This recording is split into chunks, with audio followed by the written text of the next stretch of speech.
बातमीपत्रात आपलं स्वागत आहे। सोलापुरातील प्रसिद्ध वकील विश्वनाथ धानप्पा फताटे यांचं निधन झालं आहे। शुक्रवारी 4 ऑक्टोबर रोजी दुपारी 3 वाजेपर्यंत त्यांचं अंतिम दर्शनासाठी सोलापूर येथील निवासस्थानी ठेवण्यात येणार आहे। नंतर त्यांच्या मूळ गावी दक्षिण सोलापूर तालुक्यातील तीर्थ गावी सायंकाळी अंतिम संस्कार करण्यात येणार आहे। त्यांच्या निधनावर अनेकांनी एक मार्गदर्शक आणि दिलखुलास मनाचा सच्चा मित्र काळाच्या पडद्याआड गेल्याची भावना अनेकांनी व्यक्त केली आहे। ज्येष्ठ विधिज्ञ विश्वनाथ धानप्पा व्ही.डी. फताटे सर्व दूर परिचित होते। ते चांगले आणि दिलखुलास मित्र होते। दरवर्षी जानेवारी महिन्यात सर्व पत्रकार मित्रांना तीर्थ गावातील आपल्या शेतात प्रेमाने बोलावून हुरडा पार्टी द्यायचे। दरवर्षी दिवाळीला स्वतःच्या घरी आग्रहाने आमंत्रित करायचे।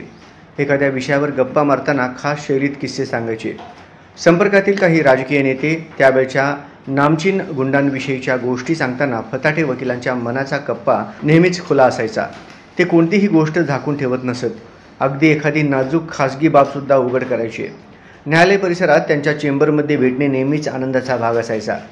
ती मैफल असायची। गेली 35 ते 37 वर्षे फताटे वकिलांशी निखळ मैत्री होती। त्यांच्या आठवणी मनात सतत कायम राहतील।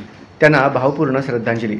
या शब्दात दैनिक लोकसत्ताचे प्रतिनिधी एजाज हुसेन मुजावर यांनी आपल्या भावनांना वाट मोकळी करून दिली आहे। एका प्रेमळ व चांगल्या वकिलाची एक्झिट या शब्दात ज्येष्ठ विधिज्ञ विश्वनाथ फताटे यांना दैनिक संचारचे प्रतिनिधी अनिल कदम यांनी भावपूर्ण श्रद्धांजली अर्पित केली आहे।